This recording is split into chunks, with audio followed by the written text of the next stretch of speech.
Good evening, Hawks fans, and welcome back to the Atlanta Sports District. I'm your host, Russell Spence, coming back to you with the old man. We're coming to you directly after a 138 to 116 loss to the Minnesota Timberwolves. This was an absolutely, projectable loss because we came into the night with the second worst odds to win the game via the sports books of our entire season so far. The reason being because we didn't have Dyson out with an ankle injury, and we also did not have Jalen out with a knee injury.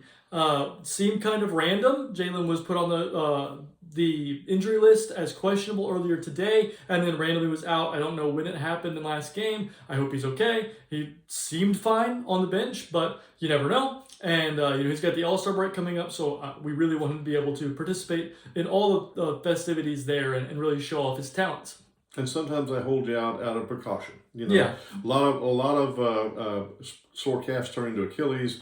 A lot of sore knees may turn into a MCL or ACL. So that's what we kind of have to assume. We have to assume that they have our best interest at heart. I don't think we're trying to tank. We don't own our own pick. I know a lot of other teams are holding players out for whatever reason. They seem to, not be playing Walker Kessler, or not be playing Lauri Markkanen for the second half of the games, and they didn't play Lauri or Jaren Jackson Jr. in the fourth quarter last game in Utah. That was an interesting thing. I think the league is going to have to step in on certain things like that. I think that's kind of funny. The league set up the lottery to keep people from tanking, but instead of having 4 teams tank, now there's 15 trying.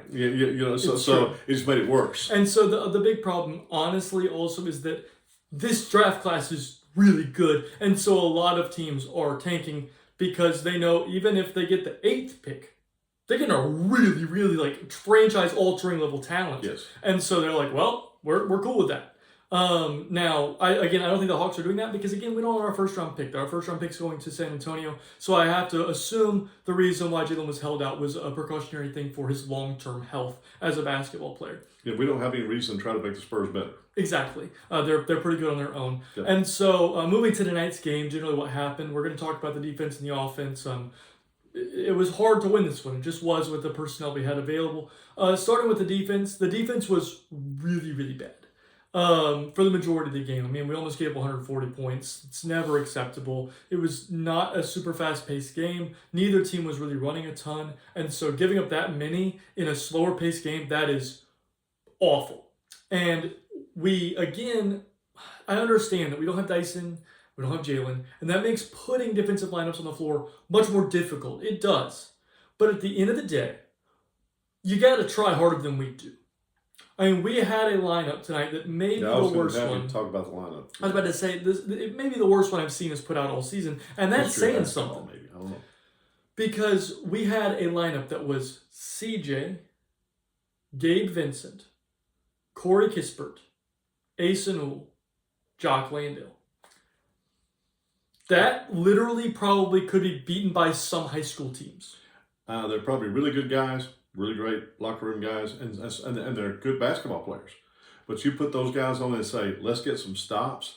Oh, my goodness. That's the thing that really bothered me the most when we talk about defense. When we talk about that, I think that the Timberwolves treated this a little bit like a practice or a summer league game or something like that. And the reason I say that is Bob made it think they're getting a little loose with the basketball. They've had 4 turnovers. It's because they're just running up and down. They're getting some cardio and scoring some points, and we're going to win this by 20 whether we try or not, kind of thing. And I don't blame them. The only thing I'd say is I might have pulled my starters a little and said I'm not going to risk getting the Ant-Man hurt or something like that.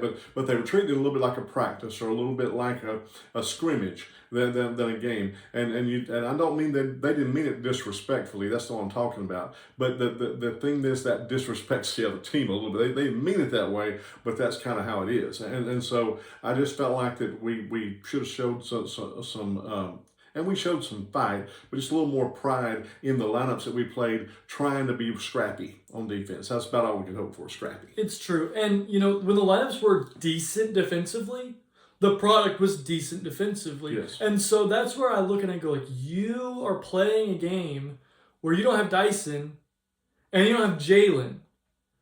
You have to play more of Zach, more of Mo, more of Vincent. You have to play less of Buddy Hield. I don't know why he got in the game. what are you doing? Kispert is not needed playing as much when you had these kind of roster limitations. I understand that CJ was needing to be in the game because we needed an offensive spark, but I thought he might have played a little bit too much. I know that he played very well offensively, but very bad defensively. And, at the end of the day, with all these players playing, we desperately needed defensive lineups on the floor more.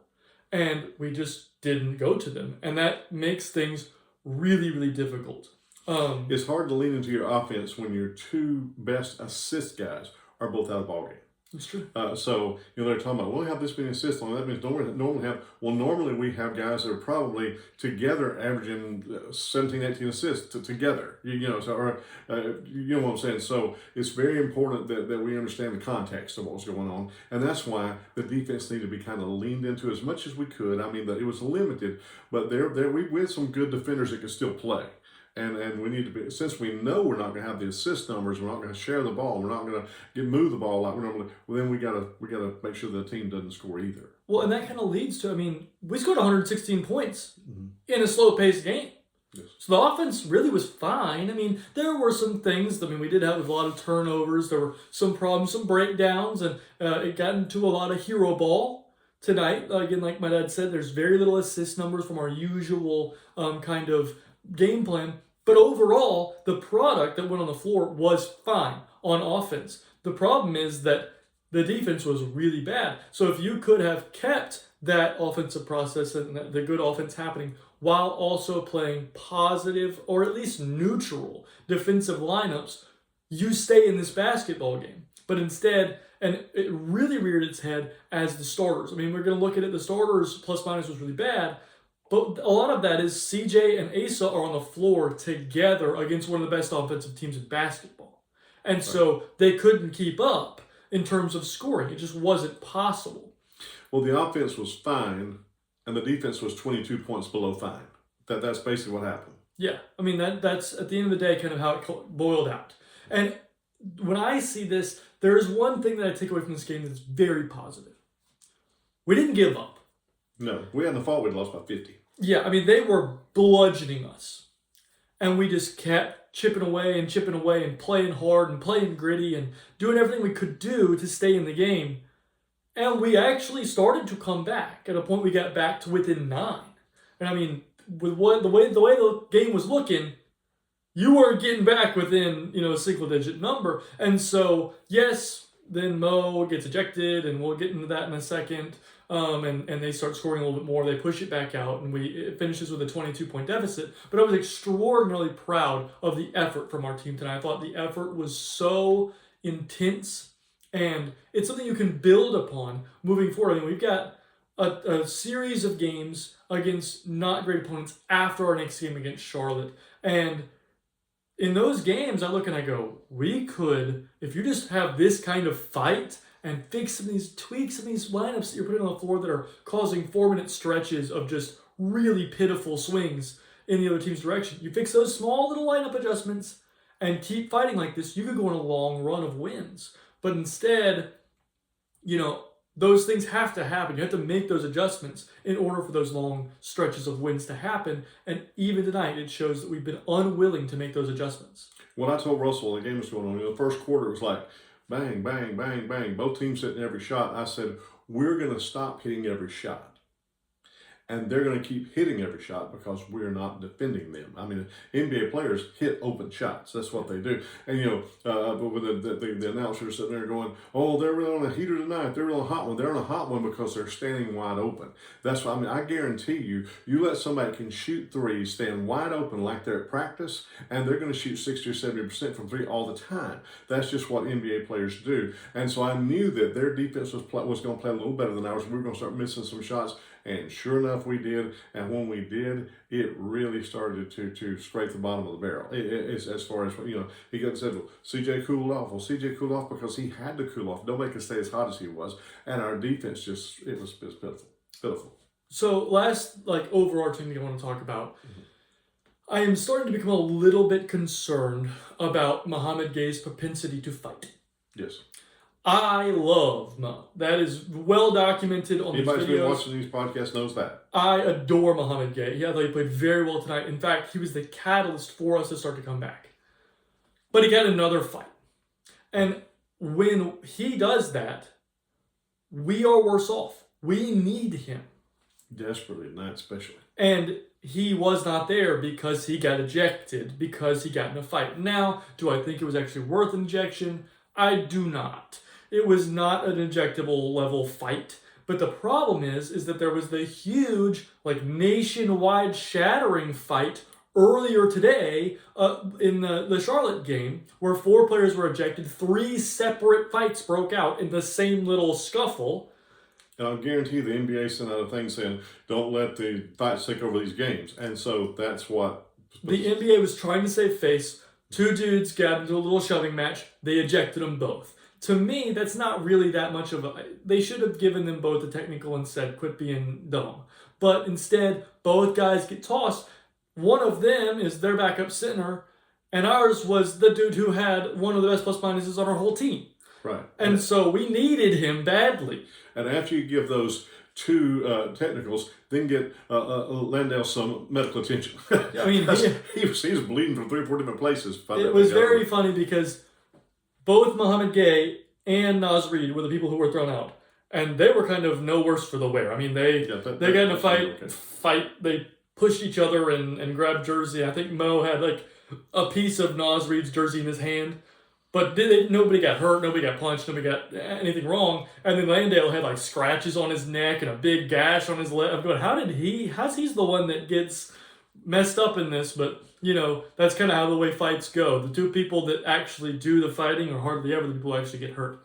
Well, and one other thing about that before we move on, I think that I agree that Mo he needs to be smarter about the way he conducts himself on the court. He does. But see, the thing is, it's built on the way we've been doing him. And what I mean by that is he's not playing minutes. He's getting DNPs. He's playing 4 minutes a half, all this kind of stuff. And he's sitting there going, now I am the rebounder. I'm the defender. I'm the enforcer for this team. If somebody tries to pick on some of our players, I'm the enforcer. I'm the guy who steps in. In hockey, they got those guys, and they have 10, 12-year careers just making sure your star player, 3 or 4 guys watching out for Gretzky, make sure your star player didn't get hurt, make sure that when that kind of stuff starts on a basketball court, Mo says, well, hey, I'm the guy who can step up for that, and that's valuable, and that'll get me playing time. I think what we're doing to him by limiting his minutes is creating him being a little more menace-like on the court when he's in these situations where if I show him how tough I am and I'm willing to step up and I'm not going to back down, then I get me some playing time just as the enforcer guy, the Bill Laimbeer of the team, or however you want to look at that. I think if he would just... what drives me crazy is this idea that every time a foul gets called on or something happens, he looks over at Quinn and says, I'm coming out. Are you pulling me? And that kind of thing, he's trying to earn more time, and he's doing it a little bit the wrong way, but you can't blame him with all of it because I said what we're doing to him is creating it. Well, and, honestly, I've seen it in a bunch of players. I mean, you look at Zach right now. Every time he misses a shot, he looks over and sees if he's going to pull him out. It looks like a player who's afraid he's going to get yanked. I mean, you look back at before this year, Jalen made a mistake. He thinks he's coming out. Yeah, with the Nate McMillan, Jalen. Yeah, I mean, you look at Mo right now, that's happening. You look at even players coming off our bench. You look and say, tonight, we're watching the game, and Jock Landale misses a rotation, and he's, is Onyeka going to the table? That sort of thing is never good, and that's the weird thing to me is Quinn is so dedicated to his rotations for some players. Yes. And then for other players, it's you make a mistake, you get pulled. See, and I think everybody talks about Zach and he's having the second year sophomore slump. I'm going to tell you what's wrong with Zach. Everything's wrong. I can fix everything's wrong with Zach in 2 sentences. Look him in the face and say, it doesn't matter what happens, you're playing 30 minutes.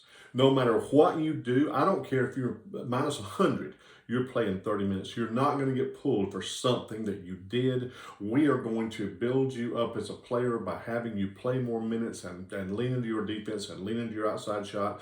Tonight we're talking about he needs to be more aggressive. He needs to do this, he needs to do that. I wish he had. It's a mental aspect thing. The mental aspect is if I miss shots, they're going to put me out of the game. Yep.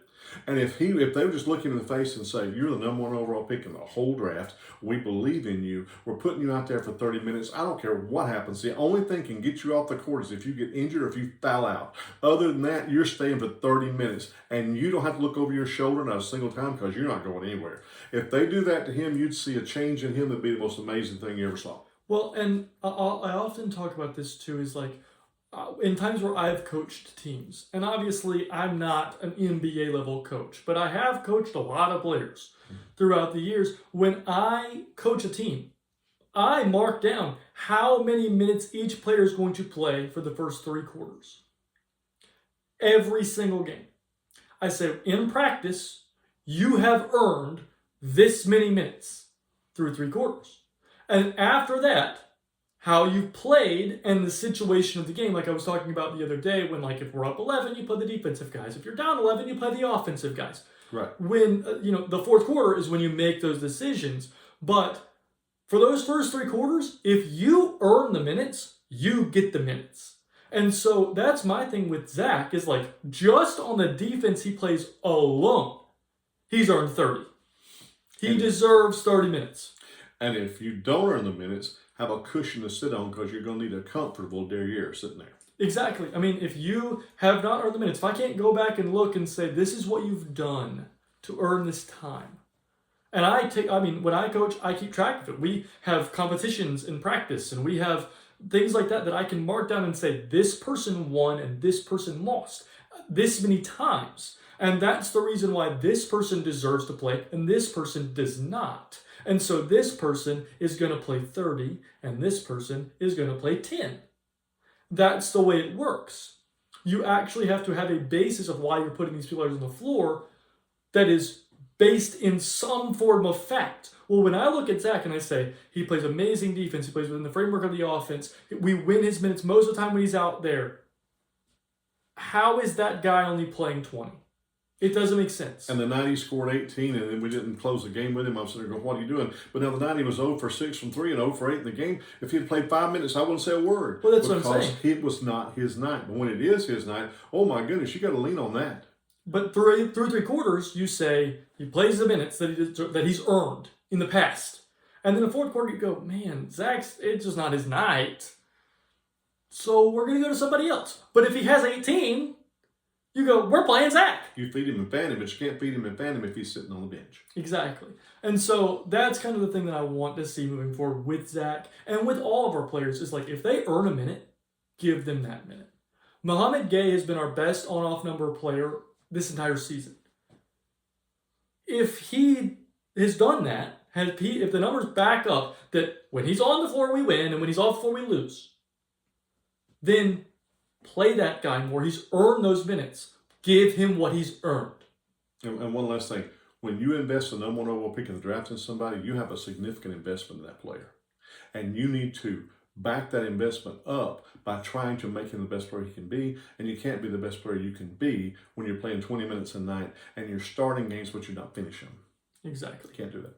And the person who's finishing in place of you is a person who plays absolutely no defense and is well over 30 and is quite, and has no future with the team. Exactly. When this season's over, C.J. McCollum will be playing basketball somewhere else. Not for the Hawks.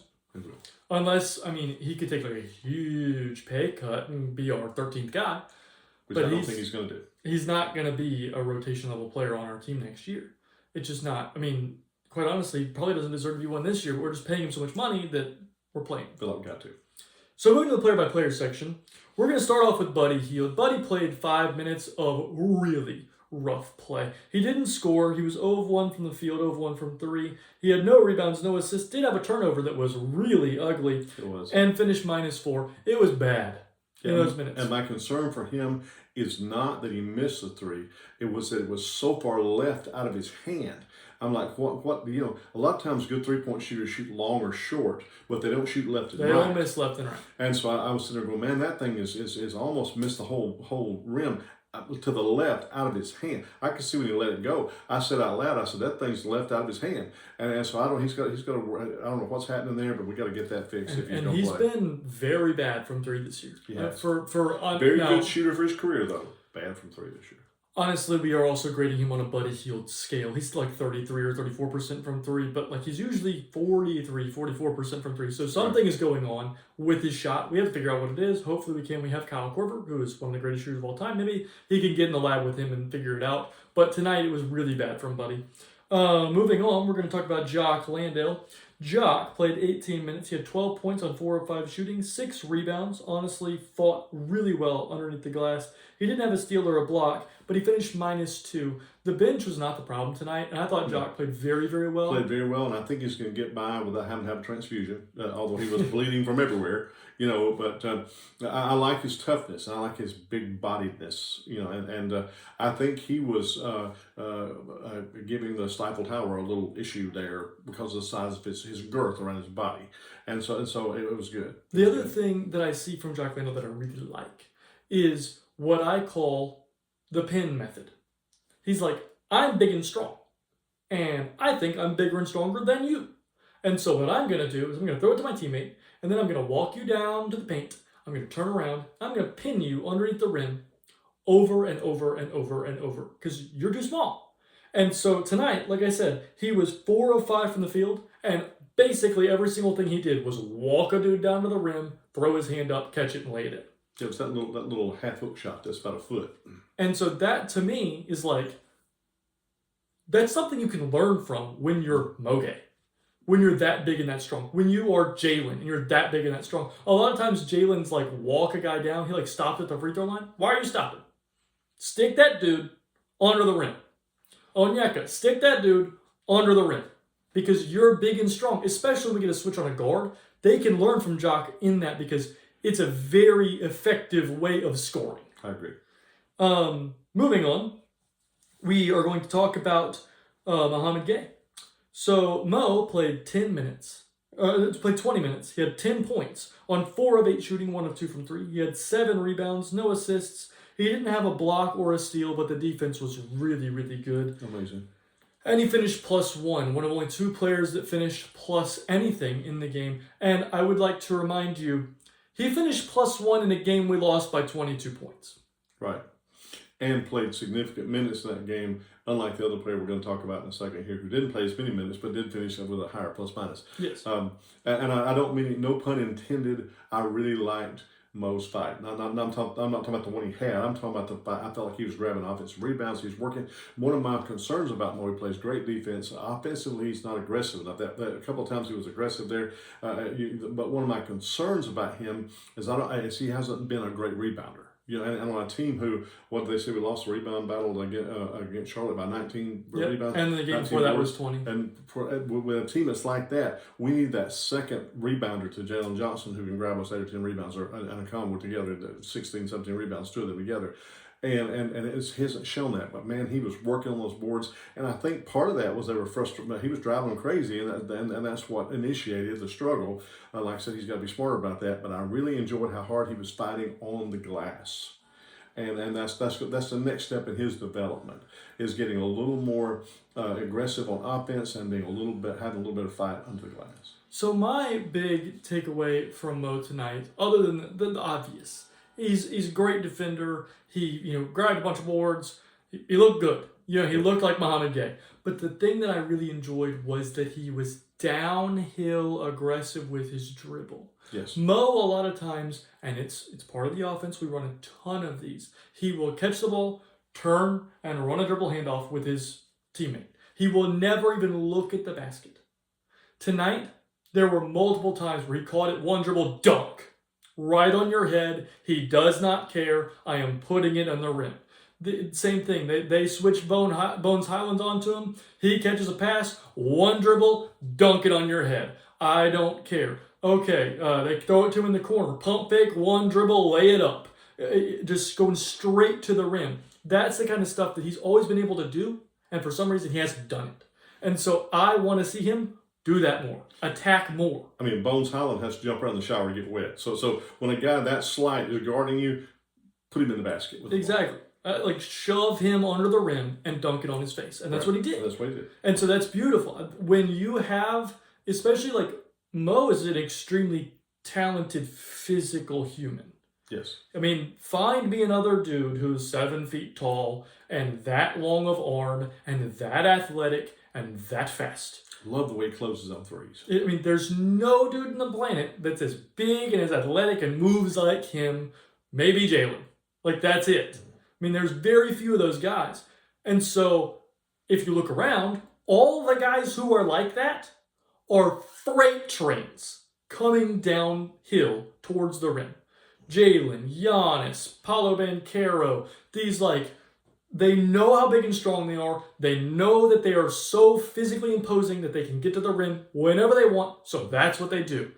That's what we need from Moge. I agree. And I think that will be what makes him the true pinnacle of what he can be. So I can talk about Jalen. You're in trouble because I'm Moge. Exactly. Because I'm 7 feet tall. I'm this long. I'm this strong. I'm this big. I'm this athletic. You cannot stop me. And he showed that tonight multiple times. Yes. So, moving on, we're going to talk about Gabe Vincent.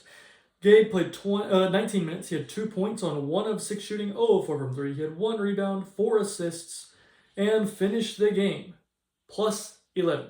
So, interesting game from Gabe Vincent because you're like, he shot the ball really bad, but he didn't turn the ball over.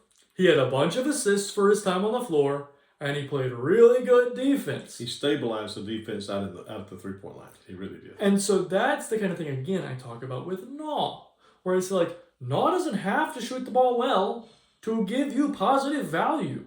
Gabe Vincent does not have to shoot the ball well to give you positive value. If he doesn't turn the ball over, he has assists, he plays good defense, he's probably going to win his minutes. Yeah. And so that's... Let the man play. I really enjoy that, and I enjoy that more than watching some of the stuff we've been watching in the previous couple of weeks. For sure. Moving on, we're going to talk about Corey Kispert. Corey had another kind of interesting game from the field. He had 31 minutes. He had 12 points on 4 of 12 shooting, but 1 of 7 from 3. He had 7 rebounds, great fight on the boards, 4 assists with only 1 turnover, but did finish minus 11. Corey has been he's been a little bit of a struggle from the field, but he does give you some positive things. But again, it was still a net negative because the defense is still pretty bad. A lot of it's technique based. I'm noticing just when he's guarding a guy, he's always in a back pedal rather than sliding his feet, rather than chesting a guy up. Going under screens. Yeah, he things that just you need to make sure that you have proper technique because you have the physical capability to be a good defender. And so I'm kind of wondering if we get him in the system for a year and we get to work with him and teach him technique. If he's not working in that Washington system that doesn't teach anyone anything, that maybe he will be able to improve on those things and be a much better defender going into next season. But right now, the technique's bad, so the defense is bad. Well, I've talked about him finishing at the rim. I think the one thing he's got to admit to himself, and we have to admit as a team, he's an okay shooter. He's not bogey shooting the basketball. He can shoot, but he's billed as this amazing 3-point shooting guy. Well, I think he's just as good at putting the ball on the floor and going to the basket. He's an okay shooter. He'll hit you some threes, but he's just okay. So take the ball to the basket, shoot some threes just so they have to guard you out there. And like Russell says, a little better, just clean some things and refine some things technically on defense. And I think also, Corey is more of an all-around wing than he is a specialist shooter. Right. And that's where a lot of people get his game wrong. He's not really just I stand in one place and I knock it down like Luke Kennard. That's not his thing. He is more of I can do it all. And that's really valuable when you can also play defense. Yes. And so we got to get him just fixing some of these small technical problems that he's having, because when he fixes those, he has size and strength and foot speed and things like that are going to be able to help him. Technical problems you can coach. Exactly. So moving to the starters, it was rough. Right now, I'll move to Zachary Bichasse. So Zach played 21 minutes. He had 3 points on 1 of 9 shooting, 0 of 6 from 3. He had 4 rebounds, 1 assist with 2 turnovers, and finished the game minus 19. Zach, it was rough offensively. Not going to say it wasn't. The shot was really rough today. Again, I don't think he's healthy, first of all. And second of all, I don't think that he is being served by not having Trae Young. Last year, he was given a ton of open looks from Trae. He's not getting those this year. And third of all, the confidence thing. I feel like he has about as much confidence as a screen door. I think we've sucked it out of him, and if we've done that, which we have, we've got to put it back. Yeah, we have to find a way to empower him, and Yes. right now we're not doing that. I think like last game, the first 4 plays of the game, we ran for Zach. It's like, you're gonna come off this screen and you're gonna shoot, and he made them because he had the confidence of like, they believe in me. Yeah, we're counting on you. We believe in you. And so that kind of thing, I think, would be really beneficial for Zach for the rest of the season, honestly. Moving on, we're going to talk about Asa Newell. So Asa played 25 minutes. He had 2 points on 1 of 5 shooting, 0 of 2 from 3. He had 4 rebounds, 1 assist with 2 turnovers and 2 fouls. Finished the game minus 16. Defensively, it was really bad. Offensively, it was really bad. He looked like a player who was in their first career start who absolutely does not deserve to be a starting caliber player on an NBA team, because that's what he is right now. Again, I like him in the future. I think he's going to be a very good player in the future. Right now, as of February 2026, he's not a great player. He does not need to be starting. I thought it was a really poor decision to start him over Mo. I thought it was really a poor decision to play him over Mo last game. He's not ready, and he showed it again tonight. Well, I think Julius Randle just scored on him again. I mean, that's all. I love Asa. When we got him with a 23rd, I said, we got Asa Newell, a 23rd pick in the draft. I'm a big George fan, and Asa Newell's a big George player, and it's fantastic. But the same way that we're tearing down Ricochet, we will tear him down if we're not careful, because he will lose his confidence because he's not ready. He could go down the G League, learn how to play defense. He was going down there and scoring 25, 26 points a game, grabbing 8 or 10, 12 rebounds. Leave him down there and he'll say, man, I'm too good for this league. Come back up and he'll be ready to play and more ready to play. And he is, if he can learn to play a little defense, he is more well-rounded of the two between him and Mo. He is. But he's so bad on defense right now, and he was overwhelmed tonight. I kind of kid him about Julius Randle, but the strength and power of Randle and he would just fly. He was overwhelmed by that both ways, offensively and defensively. And every time he put the ball on the floor, they chased it. If he tried to dribble, it was like, because he is 7 feet tall, putting the ball on the floor, and they're slapping the ball out. So he's got to tighten his handle up and got to adjust that. But these things are done in the G League, not for a team that is supposedly trying to win basketball games. And I understand tonight we didn't have Jalen. You probably had to play him some. Yes. That's fine. Don't start him. Don't play him 25 minutes. Don't give him a big workload. That's crazy. He's not ready. And don't put him in that lineup with those other fellas trying to play defense. Again, like I made the analogy the other day, but like if you took me and you were like, okay, we're going to drop you in this conference full of brain surgeons. Not only would I not know what I'm doing, but by the end of the day, I would think I'm the stupidest person on planet Earth. Right. Because I slowly would be saying, I failed this, and I failed at that, and I failed at that, and I failed at that, and I failed at that, and I failed at that, and I failed at that. And slowly your confidence is going to wane. That's what's happening with Asa right now. When you're getting bludgeoned defensively, bang, bang, bang, Julius Randle's going down your throat every single time on the floor. When that happens, you don't have confidence in your jump shot. Because you don't have confidence because you have continually gotten beaten down on the other end of the floor. That kind of thing is unacceptable as a coaching staff to put a young 20-year-old kid in that situation. He's not ready. Yeah, put me on Oppenheimer's nuclear physics team, and I'm going to want to go home at lunch. Exactly. And that's just how it is when you're not ready. He's not. So, I would be playing in the G League. I understand tonight you had to play some because of the injury. But at the end of the day, we do need to have him be playing in the G League and getting seasoning there in games that do not matter. These games matter and can really hurt his confidence. Moving on, we are going to talk about Onyeka Okongwu. So Onyeka played 33 minutes. He had 14 points on 4 of 9 shooting, 2 of 4 from 3. He was 4 of 7 from the free throw line, which is a little odd. He usually is a better free throw shooter than that. He had 5 rebounds, 3 assists, a steal with 2 turnovers, and finished minus 27. Onyeka struggles against very large centers, and they have a very famous very large center. And it was a struggle tonight.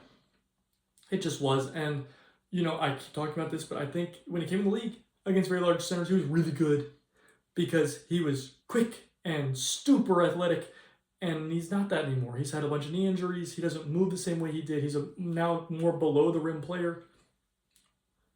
I don't think I would be locked into him as my long-term center. And I've said that a good bit on this podcast, but it just worries me. I don't think you can build a team around a player who struggles with that kind of archetype, because then a team can just say, well, we're going to put Luka Garza on the floor, even though he's not a very good player, and you can't stop him because you're not big enough. Well, another thing, like I said in one of the other podcasts, he tilts his body forward when he's playing, which takes him from 6'8" to 6'5" when he does that, and he struggles. He does have some, he's lost some of his athleticism. I understand that. I will say I'm a big fan of the mask and probably think he should wear it for the rest of his career. It's awesome. That mask is really cool. It's awesome. But it doesn't change the No. certain limitations that he has physically. It's not that scary. It's a problem. And I hope that we can notice that and see the value he has on the open market and take advantage of that. Like him as a player, but he's not the same player he was when he came out of USC. No. Moving on, we're going to talk about Nickeil Alexander-Walker. So Nah played 35 minutes. He had 23 points on 9 of 19 shooting, which is okay efficiency. It's more the fact that he didn't get to the free throw line. If he got to the free throw line, then the efficiency would be really good. But he was 4 of 9 from 3. He had 12 rebounds and 5 assists, but had 6 turnovers. Passing was really rough tonight. Yeah, he'd been doing better with that. I know, which I think is just the higher workload. But he had 2 steals. The defense was still very good. Finished the game minus 18. I mean, he played great in certain aspects and didn't play great in other aspects. I mean, again, like I said, the scoring was a very good point from Nah tonight. The rebounding was an extremely high point. He did have a good number of assists. The turnovers are still a problem. He still needs to continue to develop and work on making those high-level reads. If he can just make it where he's always able to make those high-level reads and connect on them successfully, he will be an absolutely wonderful asset. And I think that he's the kind of player who will work in the offseason and fix some of those problems. My one thing about him, and then we'll move on, he needs to make the John Stockton pass instead of trying to make the Trae Young pass. Make the simple one. Make the simple pass. Get it to the guy. Let him score. You don't have to throw it in the trees among 3 people and try to wrap around. Just make the simple pass, and you'll be fine. But work on it, getting better at it. You can make a simple pass, and it still look like an amazing pass because it's always the right pass. Right. And that's the kind of thing like Steve Nash. Steve Nash would be like, he is just an amazing passer. I'm like, he's really just making the simple read every time. And then you look up at the end of the night, he's got 15 dimes, and you got beat by 20. And so that's what we'll look at, and that's what I hope Nah can figure out. Like, I know Trae Young is a different level passer. It doesn't matter what kind of angle he had to go to make the correct read, he was going to get the ball there. Absolutely insanity. That's a one-of-one trait. Right. Nah needs to understand, I'm going to make this simple read, and I'm going to make it successfully every time. And that will be a way for him to make the success that he's trying to have as being a more on-ball player for our team. Love him as a player, though. Yeah, he's been playing fantastic. It's just a small adjustment that could be made. And moving on to the last player we're going to talk about, CJ McCollum. CJ played 33 minutes. He had 38 points on 12 of 25 shooting. Honestly, very good from the field. Not too bad. He was 5-9 from 3. He had 1 rebound and 2 assists with 3 turnovers and finished the game second game worst, minus 25. So CJ went off. He scored like crazy. He was, cooking. He was in his bag. He was making people look stupid out there. The defense is so bad and the passing is so bad and so non-existent. He still is just getting destroyed in his minutes. I will say that tonight was not all CJ's fault, though, and I've been really hard on him. I told Russell when the game started, I said he's going to score 50 for us to stay in this thing, and he went out there knowing that, and I think he tried to score 50, and in the first part, like I said, the first quarter, it was just bang, bang, bang, bang, bang, bang, bang, and it was looking good, but to know this, he scored 38 points and was minus 25 in his minutes. That's telling you that when CJ's on the court, he cannot score enough. It is physically impossible. Will Chamberlain could not have scored enough points to make up for how bad he was on defense, costing the scores on the other end.